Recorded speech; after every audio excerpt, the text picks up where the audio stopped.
Hello दोस्तों, नमस्कार। स्वागत है आपका हमारे यूट्यूब चैनल देवास IQ में। साथियों, हम आज इस क्लास में साइकोलॉजी मनोविज्ञान के महत्वपूर्ण प्रश्नों की चर्चा करने वाले हैं जो REET, TET, CTET, DSSB all exams के लिए इंपॉर्टेंट है। अभी हमारा टारगेट रीट 2021 है साथियों, तो एंड तक देखते रहना है। आज हमारा टेस्ट नंबर 25 है। तो हर दिन सुबह 8 बजे और शाम 8 बजे इस चैनल पर आपको ये टेस्ट मिलता रहता है, तो ज़रूर हर दिन ये टेस्ट देना है। ठीक है, परीक्षा से पहले पहले हम 1500 2000 क्वेश्चन करने वाले हैं साथियों। ठीक है, तो हर दिन ये टेस्ट देना है। तो स्टार्ट करते हैं।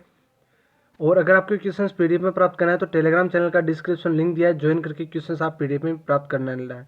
तो जरूर चैनल को सब्सक्राइब कर लेना। एक नंबर ऑप्शन है, व्यक्ति की संवेदना और अभिव्यक्ति जानने की सबसे उपयुक्त विधि है। व्यक्ति की संवेदना और अभिव्यक्ति जानने की सबसे उपयुक्त विधि है निरीक्षण विधि, प्रश्नावली विधि, साक्षात्कार विधि, उपरोक्त सभी। तो साथियों इसमें हो जाएगा साक्षात्कार विधि। व्यक्ति की संवेदना और अभिव्यक्ति जानने की सबसे उपयुक्त विधि कौन सी है? साक्षात्कार विधि। साथ में याद कर लेना आपको सारे क्वेश्चन। ठीक है, 2 नंबर क्वेश्चन है, प्रथम मनोवैज्ञानिक प्रयोगशाला जर्मनी में कब स्थापित हुई? प्रथम मनोवैज्ञानिक, तो पिछले ही टेस्ट में हमने पूछा था कि मनोवैज्ञानिक प्रयोगशाला सबसे पहले कहाँ स्थापित हुई, तो जर्मनी में हुई थी साथियों। और कब हुई स्थापित, तो इसमें आपको बताना है। तो इसमें आपका राइट हो जाएगा साथियों, 1879 में स्थापित हुई थी। कहाँ हुई? जर्मनी में प्रथम मनोविज्ञान प्रयोगशाला। ध्यान रखना, इंपॉर्टेंट क्वेश्चन है। अगला क्वेश्चन है, शिक्षा मनोविज्ञान वर्तमान में अपने किस स्वरूप में है? शिक्षा मनोविज्ञान वर्तमान में अपने किस स्वरूप में है? बाल्यावस्था में, जवानी में, शैशवावस्था में या किशोरावस्था में? तो इसमें आपका हो जाएगा वर्तमान में शिक्षा मनोविज्ञान शैशवावस्था में है साथियों। किस में है? शैशवावस्था में। अगला हो जाएगा 4 नंबर क्वेश्चन, मनोविज्ञान अध्ययन की जेनेटिक विधि को अन्य किस नाम से पुकारा जाता है? आनुवंशिक विधि, विकासात्मक विधि, अंतः दर्शन विधि, उपरोक्त सभी। तो साथियों इसमें हो जाएगा उपरोक्त सभी। डी ऑप्शन आपका राइट हो जाएगा इसमें। ठीक है, अगला क्वेश्चन है, ऑलफोर्ट के व्यक्तित्व सिद्धांत का उद्भव निम्नलिखित में से किसके पूर्वगामी के रूप में हुआ?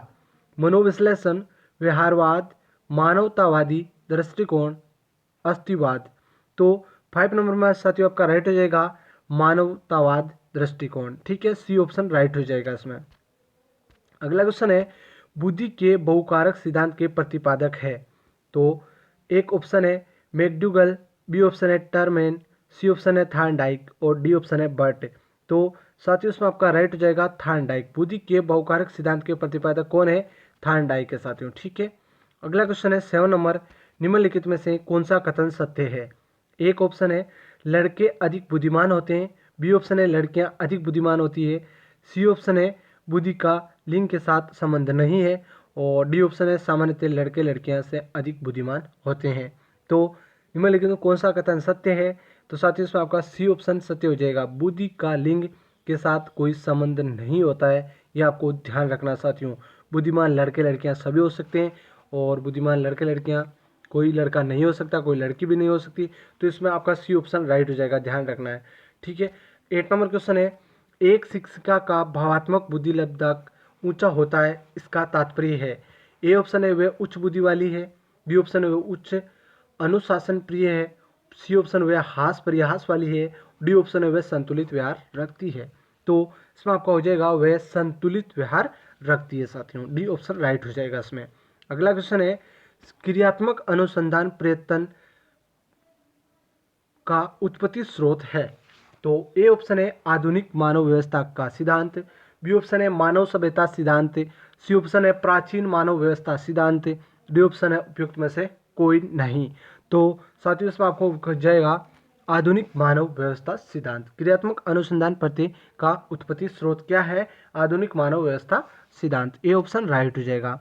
10 नंबर क्वेश्चन है, प्रतिभावान बालकों की पहचान करने के लिए हमें सबसे अधिक महत्व है?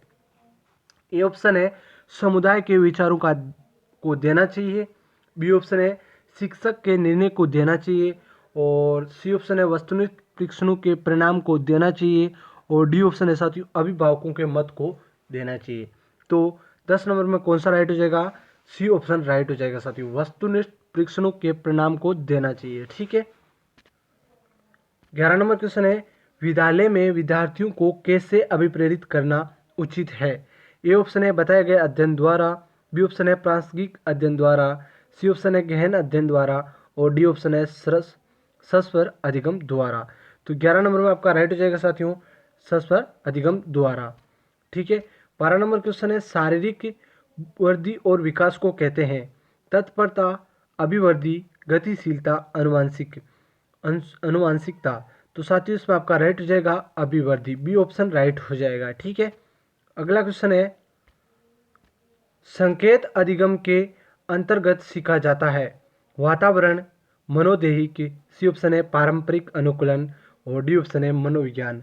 तो साथियों इसमें आपका राइट हो जाएगा पारस्परिक अनुकूलन। अगला क्वेश्चन है सीखी हुई बात को स्मरण रखने या पुनः स्मरण करने की असफलता कहलाती है पुनः स्मरण, विस्मृति, संवेदना, स्मृति। तो इसमें आपका राइट हो जाएगा साथियों बी ऑप्शन विस्मृति। ठीक है, मेस्लो के अभिप्रेरणा सिद्धांत को कहा जाता है ए ऑप्शन है आवश्यकता का सिद्धांत, बी ऑप्शन है शारीरिक सिद्धांत, सी ऑप्शन है दृढ़ इच्छा शक्ति का सिद्धांत, डी ऑप्शन है अंत्योदय का सिद्धांत। तो साथियों इसमें आपका राइट हो जाएगा आवश्यकता का सिद्धांत। अगला क्वेश्चन है बाह्य अभ्यास के आधार पर व्यक्तित्व का वर्णन कहा जाता है। एक ऑप्शन है गहन दृष्टिकोण, बी ऑप्शन है सतही दृष्टिकोण, सी ऑप्शन है मानकीय दृष्टिकोण, डी ऑप्शन है प्रेक्षणात्मक दृष्टिकोण। तो साथियों इसमें आपका राइट हो जाएगा सतही दृष्टिकोण, बी ऑप्शन राइट हो जाएगा। अगला है इनमें से किस घटक के प्रभाव से शैक्षणिक पिछड़ापन उत्पन्न नहीं होगा। तो ए ऑप्शन है परिवार का खराब समाज आर्थिक स्तर, बी ऑप्शन है विद्यालय को शोचनीय शैक्षिक माहौल, सी ऑप्शन है परिवार का पैसा, डी ऑप्शन है परिवार का शोचनीय भावनात्मक वातावरण। तो 17 नंबर में साथियों राइट हो जाएगा आपका परिवार का पैसा। 18 नंबर क्वेश्चन है समान आयु वर्ग के संबंध अन्य सहपाठियों से जब किसी छात्र की तुलना की जाती है तो उसमें एक स्पष्ट शैक्षिक कमी दृष्टिगोचर होती है, ऐसे बच्चे को कहते हैं प्रतिभाशाली, बी ऑप्शन है पिछड़ा बालक, सी ऑप्शन है अपवादी बालक, इनमें से कोई नहीं। तो इसमें आपका राइट हो जाएगा साथियों पिछड़ा बालक, बी ऑप्शन राइट हो जाएगा इसमें। ठीक है, अगला क्वेश्चन है जब मानव शरीर के एक भाग को दिए गए प्रशिक्षण का अंतर दूसरे भाग से हो जाता है तो कहते हैं। तो ए ऑप्शन है ऊर्ध्व अंतरण, बी ऑप्शन है क्षैतिज अंतरण, सी ऑप्शन है द्विपार्श्विक अंतरण और इनमें से कोई नहीं। तो साथियों इसमें आपका हो जाएगा द्विपार्श्विक अंतरण, सी ऑप्शन राइट हो जाएगा इसमें। अगला क्वेश्चन है विकास के परिणाम स्वरूप नवीन विशेषता और नवीन योग्यता प्रकट होती है, यह कथन किसने कहा। गेसेल, हरलॉक, मेरेडिथ, डगलस और होलेंड ने।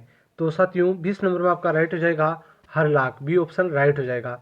तो साथियों कैसी लगी क्लास जरूर बताना, लाइक से सब्सक्राइब जरूर करना और इससे शाम और सुबह दोनों टाइम ये टेस्ट देना है, आपके लिए इम्पोर्टेंट है। अभी हमारा टारगेट रीट है तो आपको हर दिन ये टेस्ट देना है साथियों।